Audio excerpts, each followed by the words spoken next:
Arrivé pour la première fois en terre congolaise, à la faveur de l'accompagnement du programme des Nations Unies pour le développement à l'organisation du sommet des 3 grands bassins forestiers, la directrice adjointe du bureau régional du PNUD d'Afrique, Noura Amladi, a fait la ronde des administrations et institutions de la République du Congo du 25 au 31 octobre dernier. Sa rencontre avec les autorités congolaises lui a permis de discuter des questions environnementales et de développement durable, ainsi que celles de coopération régionale entre le Congo et son institution. Je suis venue dans le cadre du sommet des 3 bassins, qui a été un grand succès. J'ai eu l'honneur d'avoir une audience avec le président de la République.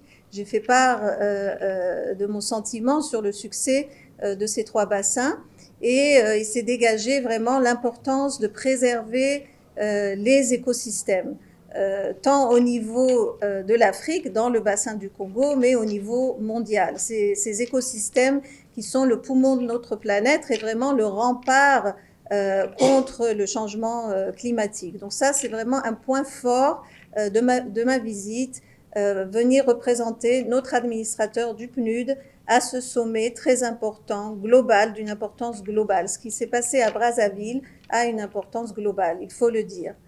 Mais j'ai également discuté du plan national de développement, ce qui est très important. Au cours de son entretien avec le président de l'Assemblée nationale, Isidore Mvouba, le numéro 2 du PNUD en Afrique a félicité le Congo pour la tenue du sommet des 3 bassins, tout en invitant les députés à contribuer à la préservation de l'écosystème forestier et des tourbières. Nous avons tout d'abord abordé le partenariat entre le PNUD et le Parlement.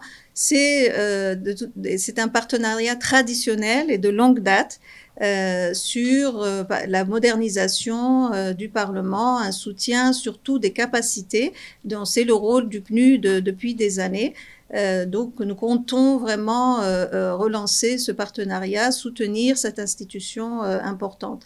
Évidemment, toutes les institutions de l'État ont un rôle dans le futur de la planète. Chaque institution doit jouer son rôle et il y a également toutes les thématiques de l'environnement qui touchent soit au budget, soit à la législation, soit à la réglementation. Évidemment, les parlementaires auront un rôle important dans le futur, dans toutes ces thématiques environnementales. Elle a également manifesté l'engagement du PNUD à accompagner le gouvernement dans la mise en œuvre du Plan national de développement PND 2022-2026.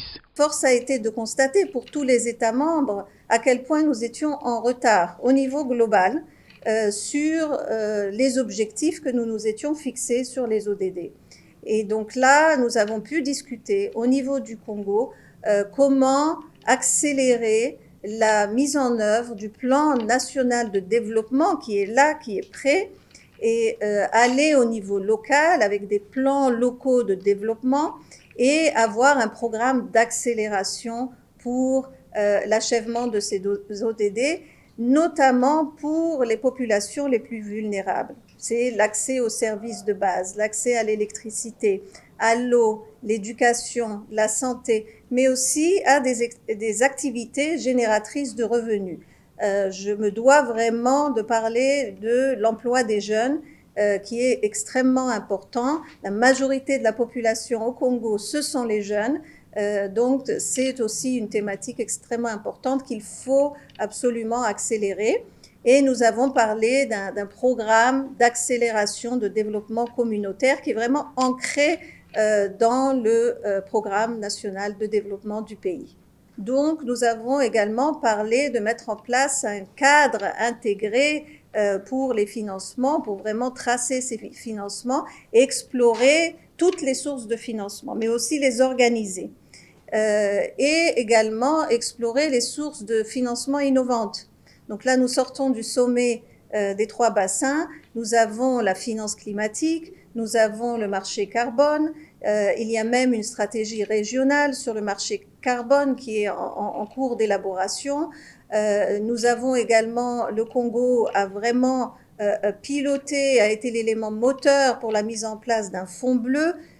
Donc, toutes ces sources de fonds, surtout la finance climatique, c'est vraiment important d'explorer toutes les possibilités pour trouver les financements pour une mise en œuvre du plan national de développement. Notre séance de travail a consisté à revisiter les priorités que le Congo a aujourd'hui en matière de planification du développement, priorité portée par le PNUD. Le PNUD est un partenaire qui accompagne le Congo dans la mise en œuvre des objectifs de développement durable. Au-delà des échanges avec les autorités congolaises, Noura Amladi a eu à visiter les travaux de la centrale d'achat des médicaments essentiels et produits de santé. Nous avons bénéficié au niveau pays, en particulier donc la CAMEPS, un financement du Fonds mondial pour l'extension de nos entrepôts d'une valeur d'un peu plus d'1 milliard. Donc, financement à disposition du PNUD. C'est eux qui ont recruté donc les équipes qui exécutent les travaux. Nous recevons actuellement beaucoup de produits et notre capacité de stockage est devenue faible à cause de la pression des produits que nous recevons. Et donc ce nouvel entrepôt va permettre donc de délocaliser une partie des produits de l'autre côté. Donc ça va donc libérer l'entrepôt actuel et donc assurer encore une meilleure condition de stockage des médicaments. Nous sommes venus ici car nous avons un partenariat entre le Fonds mondial, le PNUD et le gouvernement du Congo. Et nous sommes venus voir ici les travaux de construction d'un entrepôt pour augmenter la capacité de stockage des médicaments. Et je dois dire, et j'ai dit aux équipes, je les ai vraiment félicitées, c'est vraiment un travail impressionnant qui a été abattu en moins d'une année. Et c'est bientôt fini le travail en moins d'une année.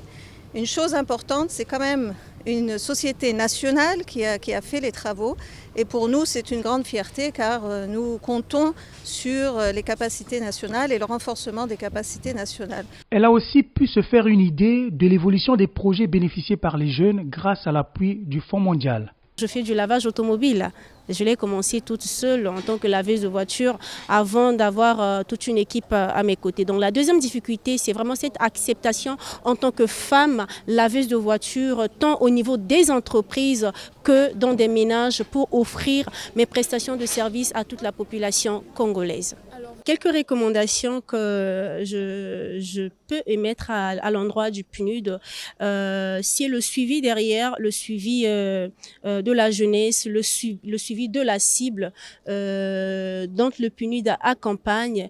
En dépit de cela, après des formations que le PNUD revoit dans quelle manière se servir de cette première ressource pour former d'autres jeunes.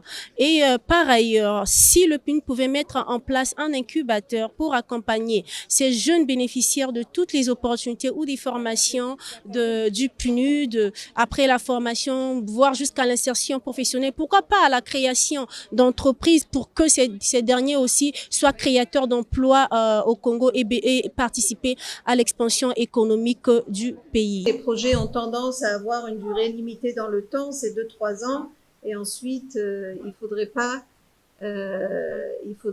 baisser les bras ou en tout cas arrêter l'effort. Donc ça, c'est vraiment un retour important pour les équipes et pour voir comment assurer un peu plus dans la durée. La deuxième chose, c'est l'effet multiplicateur. C'est en fait comment utiliser déjà toute la capacité qui a été formée, c'est-à-dire tous ces entrepreneurs qui ont quand même accumulé non seulement les formations, mais leur propre expérience en lançant leurs propres initiatives. Vous avez appris vous-même, non seulement des formations, mais de vous-même. Et donc, vous êtes les meilleurs relais. En tout cas, c'est une ambition du PNUD et de notre administrateur, de plus en plus de pouvoir, dans tout ce que l'on fait, de pouvoir passer à l'échelle. Et je crois que pour soutenir les jeunes et les femmes, c'est absolument nécessaire. On ne va pas pouvoir parler d'inclusion si on continue dans le micro. C'est-à-dire, à un moment, il faut passer à l'échelle et vraiment mettre le paquet. Et donc, le PNUD, c'est ce qu'on essaye de faire et de trouver les voies et moyens pour pouvoir atteindre cet objectif. Au terme de sa mission de travail au Congo, la directrice adjointe du bureau régional du PNUD d'Afrique, Noura Amladi, a échangé avec le président de la République Denis Sassou Nguesso et le Premier ministre Anatole Koliné Makosso sur le renforcement du partenariat entre le Congo et le PNUD.